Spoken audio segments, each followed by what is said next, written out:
Okay, it's me, Destin. I am here with Mike Simons at the National Electronics Museum, and he's going to show us something that we interact with every day that you probably didn't know. So, what you got for us, Mike? We have a microwave oven, and the microwave is built on technology that was developed during the Second World War for radar equipment. What we have here is just a standard off-the-shelf microwave oven that we've modified.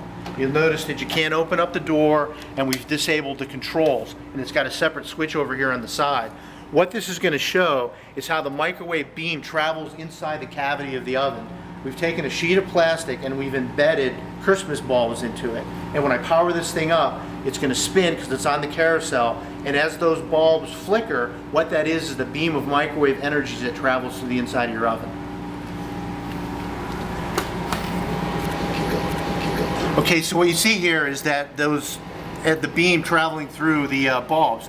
The reason you have a carousel inside your microwave oven is because that beam always travels through the same path. It's just bouncing around inside of there. So if you didn't have that carousel, if you put your cup of coffee in the center of the oven, it might not heat up correctly, because that carousel allows your cup of coffee to travel through different portions of that beam to make sure it heats up correctly. This thing also has a heat sink in it to eliminate some of the heat that's generated by those bulbs. And we've also lowered the power on this, but this is definitely a do not try this at home. But you can come to the National Electronics Museum and check it out. Awesome. So what is the best way to heat up my coffee in the morning? Probably a tea kettle on your stove. Excellent. So do you get more nerds, geeks, or dorks visiting you here at the National Electronics Museum? You know what? We've debated about what's the difference between all three of those, and you know what? I think we get all three, but I can't tell the difference. Excellent. So if you get a chance, come up to Baltimore and go to the National Electronics Museum. You'll learn something. I now know to put my food on the edge of the carousel when I'm heating something up in the microwave. Is that correct? Not in the middle. Not in the middle.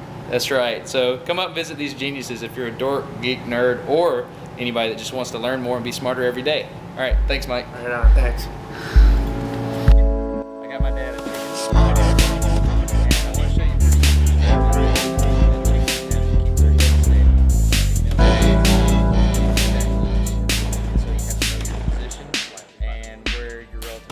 Motion is going, so you can compensate.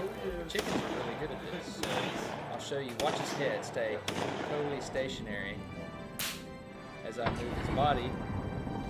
I can move his body in pretty much any direction.